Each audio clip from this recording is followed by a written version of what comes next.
Your Highnesses, Excellencies, ladies and gentlemen, and distinguished guests, how exciting to be here today, and how exciting it is for the tech industry, not only locally, but globally.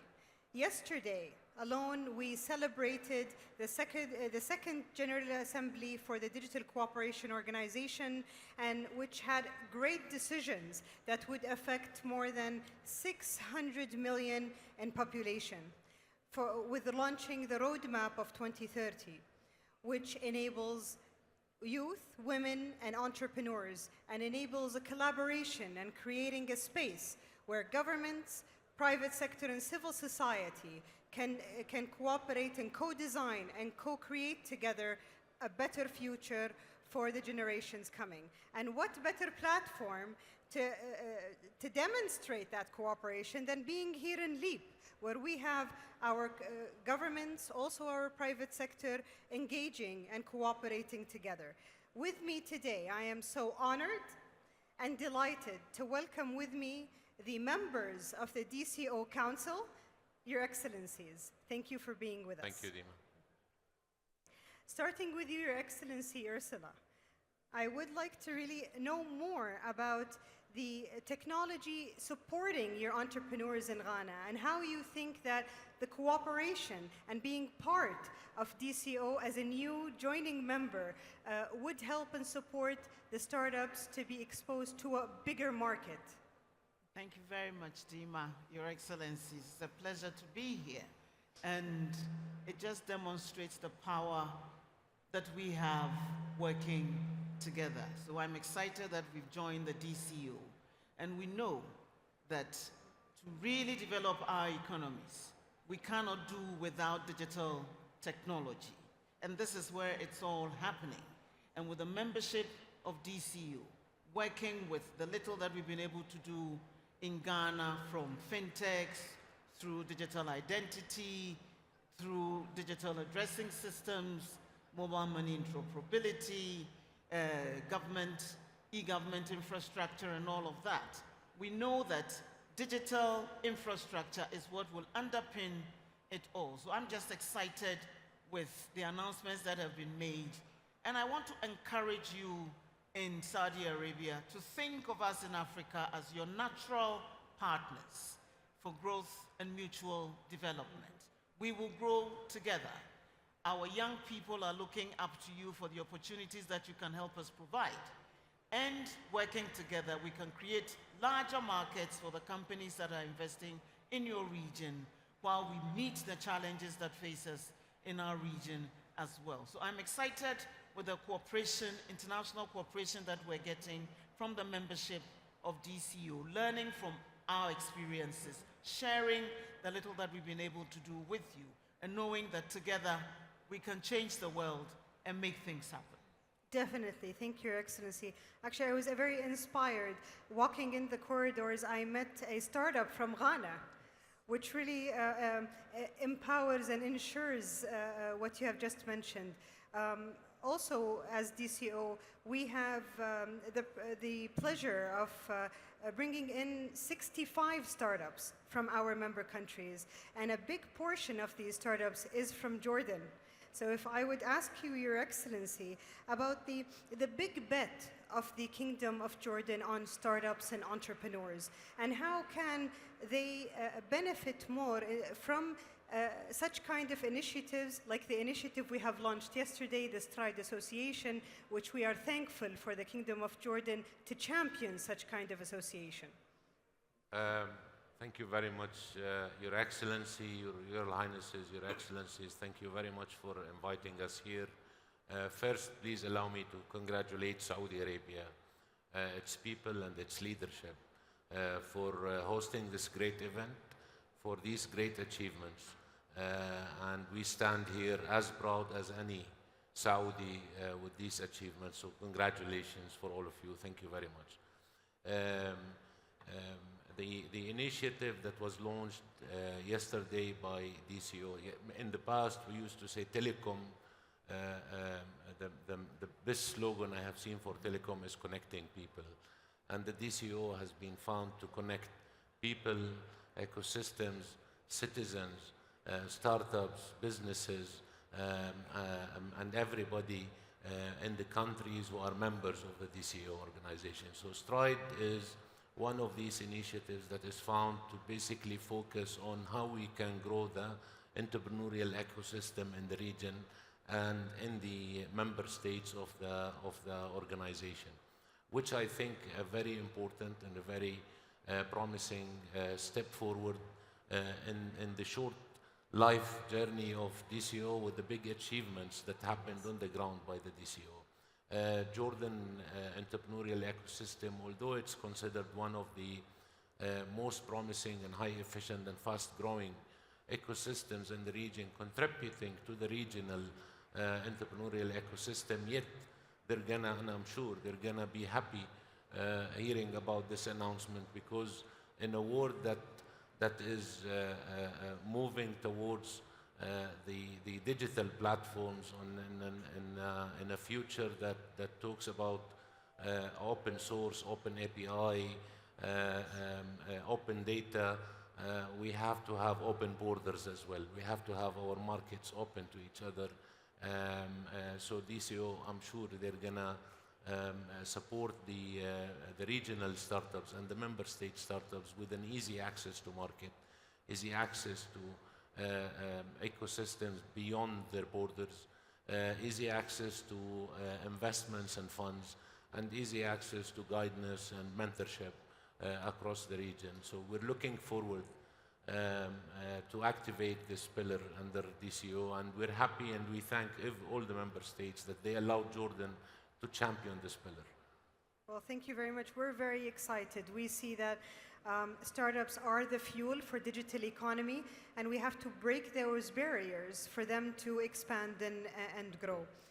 Your Excellency Engineer Saeed, well, we know that Oman is rich when it comes to submarine cables, and you have taken on a very ambitious targets for 2040 to have a 10% growth in GDP with digital economy. How do you see your planning in terms of that richness when it comes to connectivity enable that achieving that goal, and also how would it benefit other countries and members of the DCO?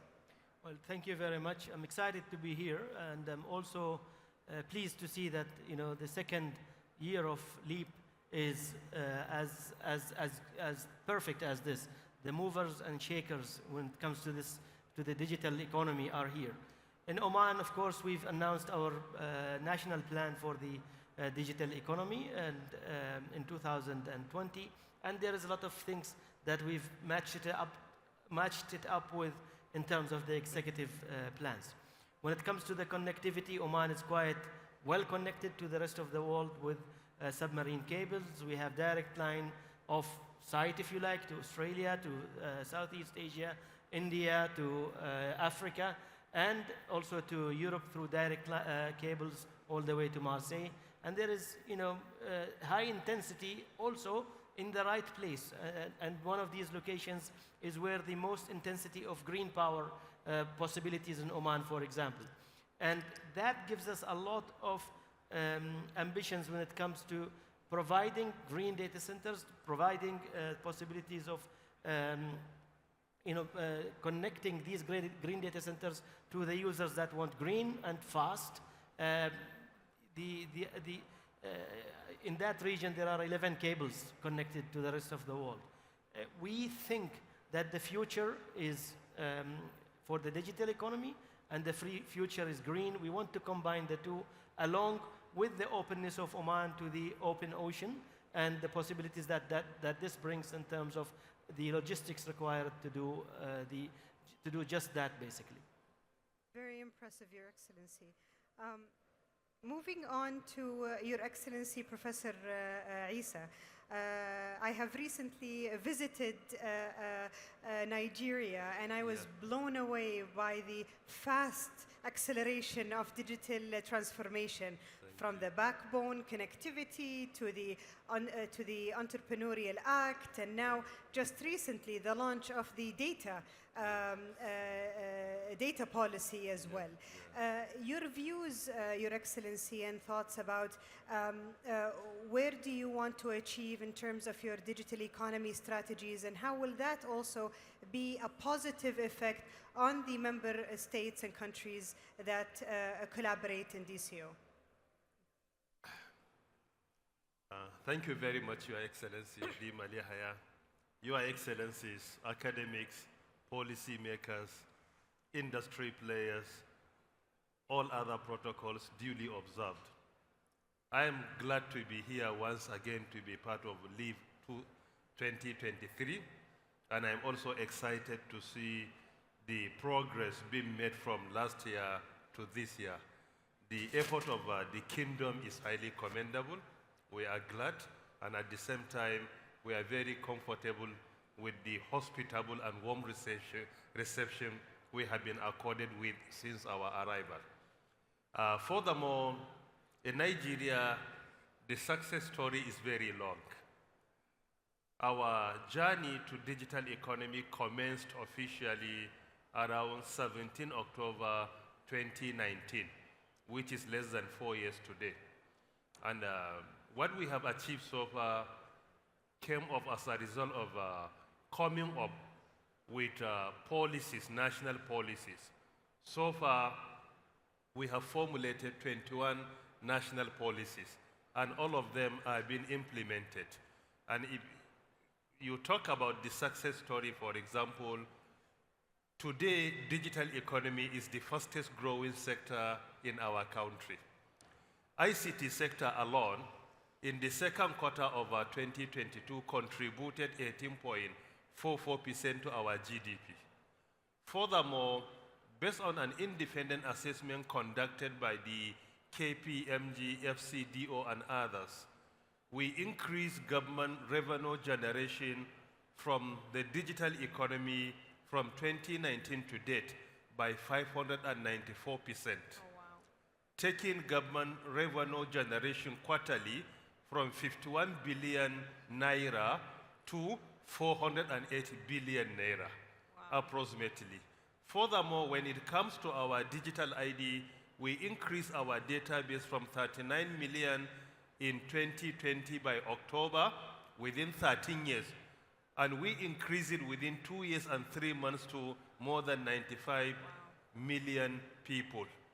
In addition to digital training, ICT centers, broadband penetration, among many others.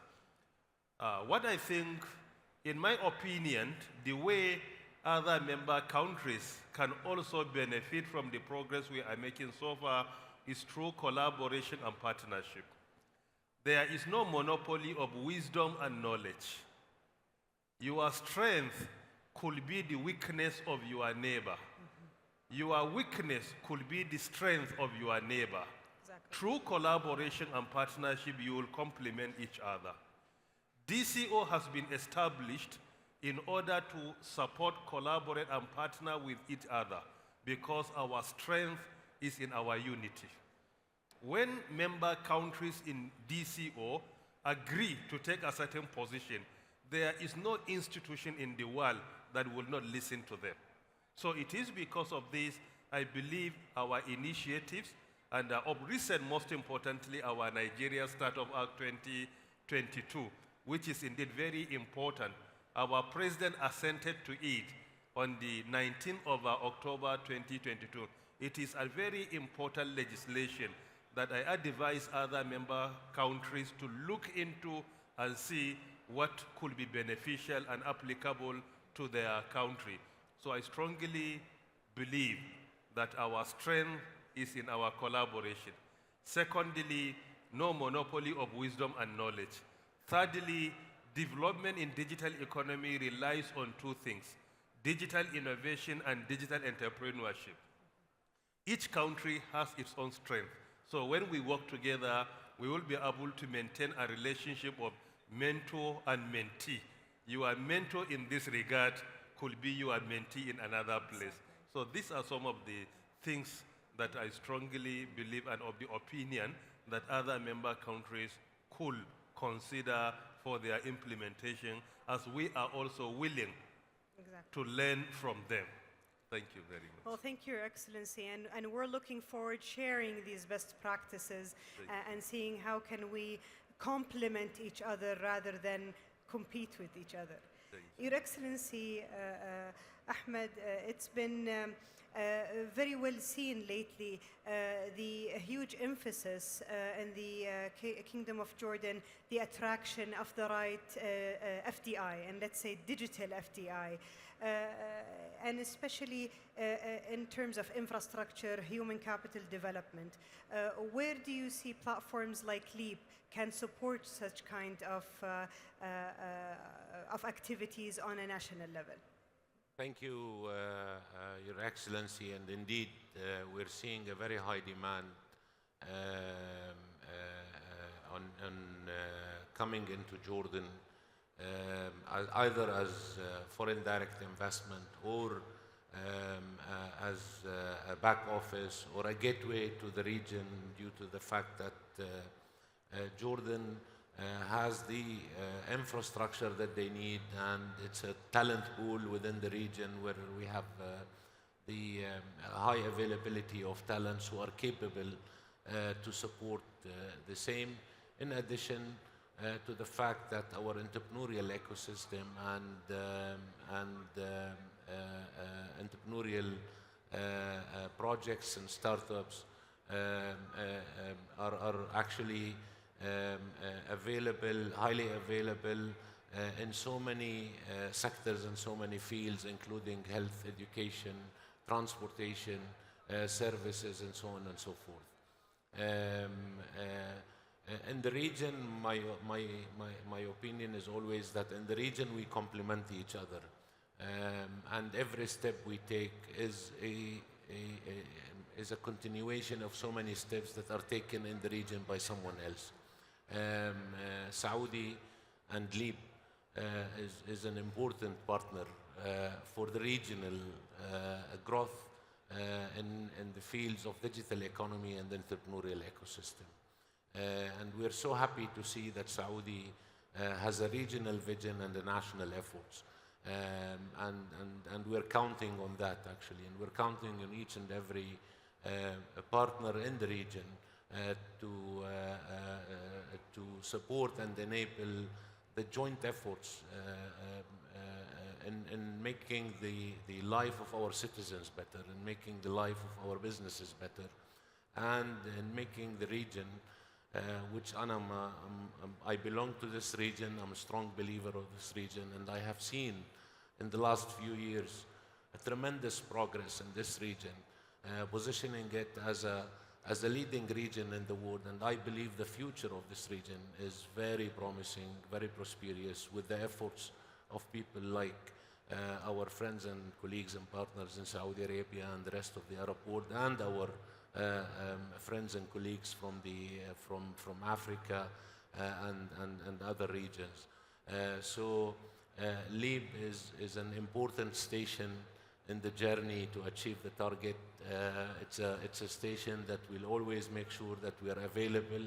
I'm happy that Jordan is participating in LEAP. Exactly.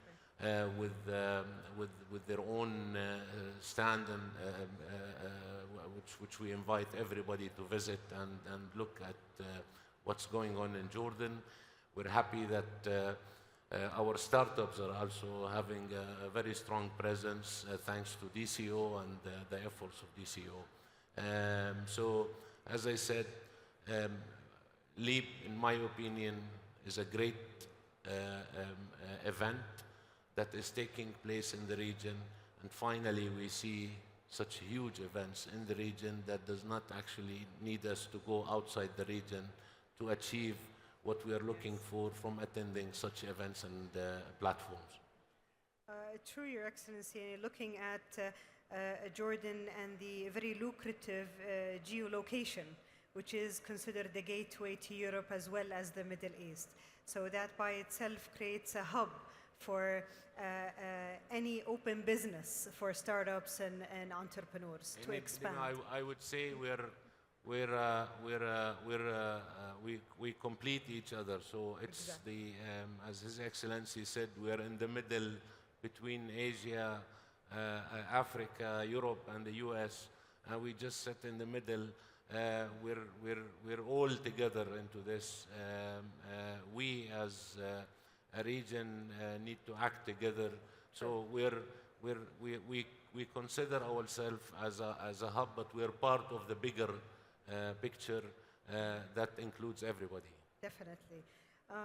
Your Excellency, Ursula, Ghana has placed a lot of emphasis on digital literacy, and now it's becoming the most fastest growing mobile money market in the sub-Sahara Africa.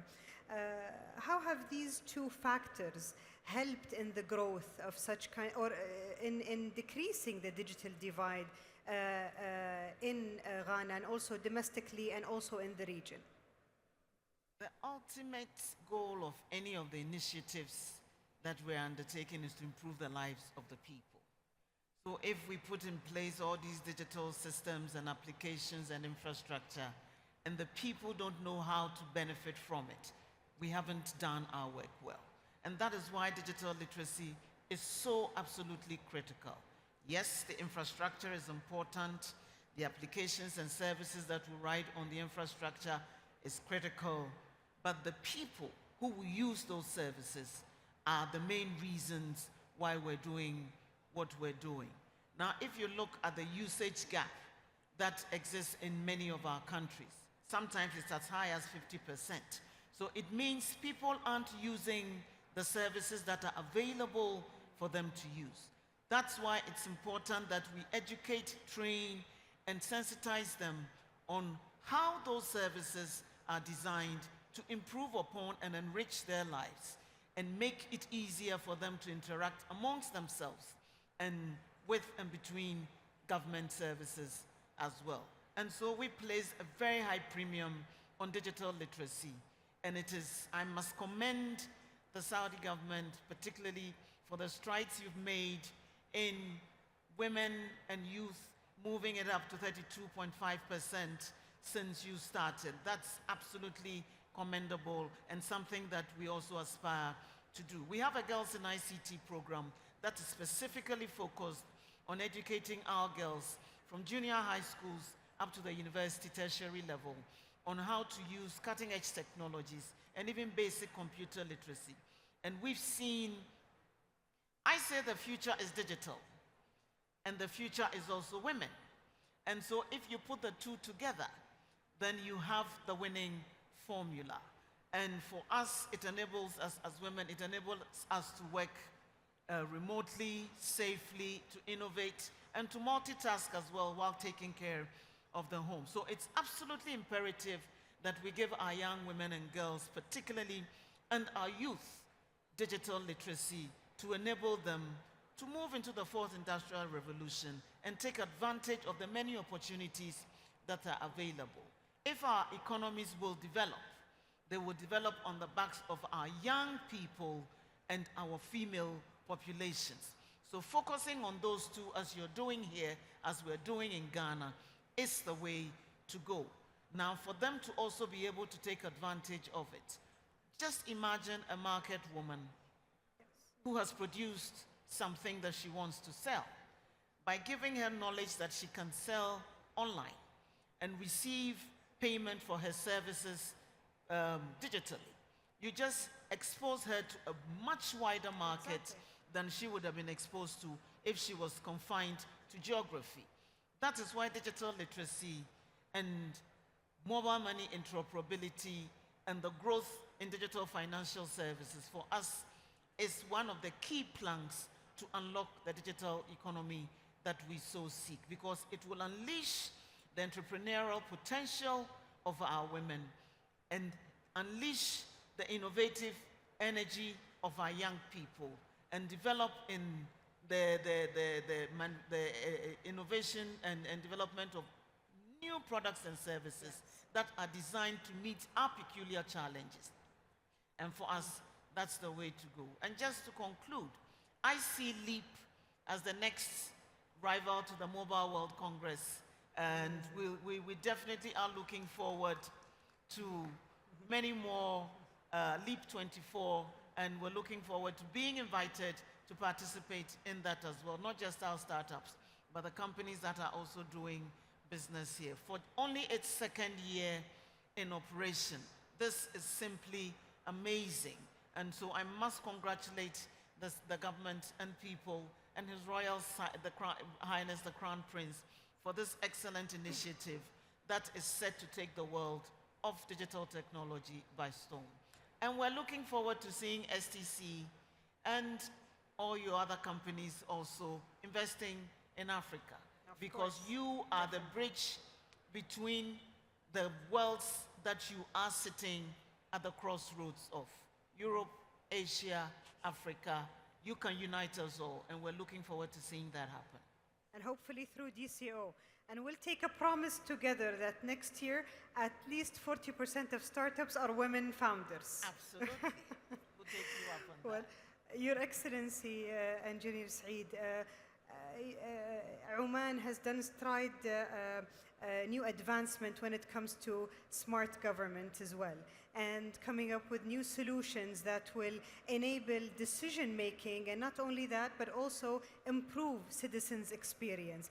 Can you shed the light more about this experience, and how can we share that best practice with other members?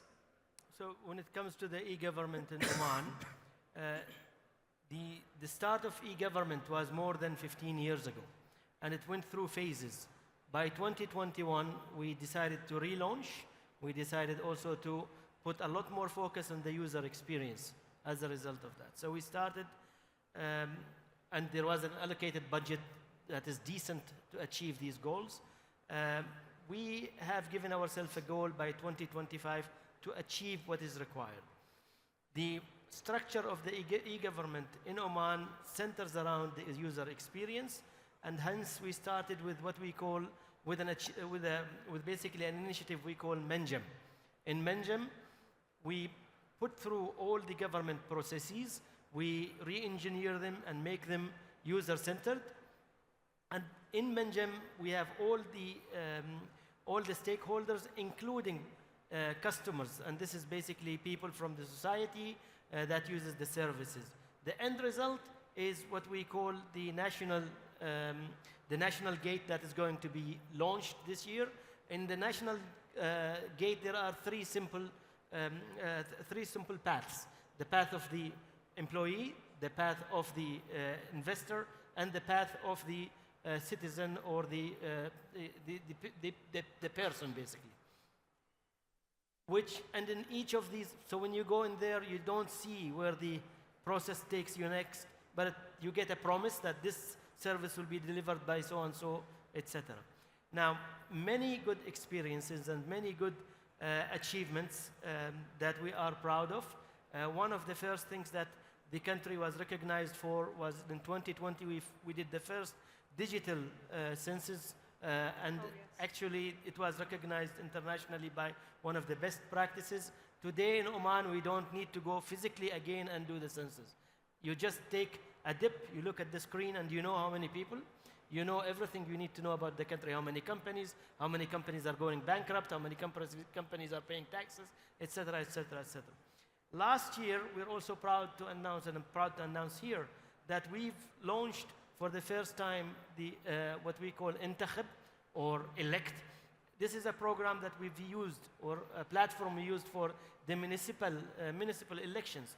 End-to-end, completely secure, completely private, and it has saved an ample amount of time for the users, for the government in terms of resources, but also have been recognized as a secure platform that has made a huge use of AI to ensure the safety of the platform.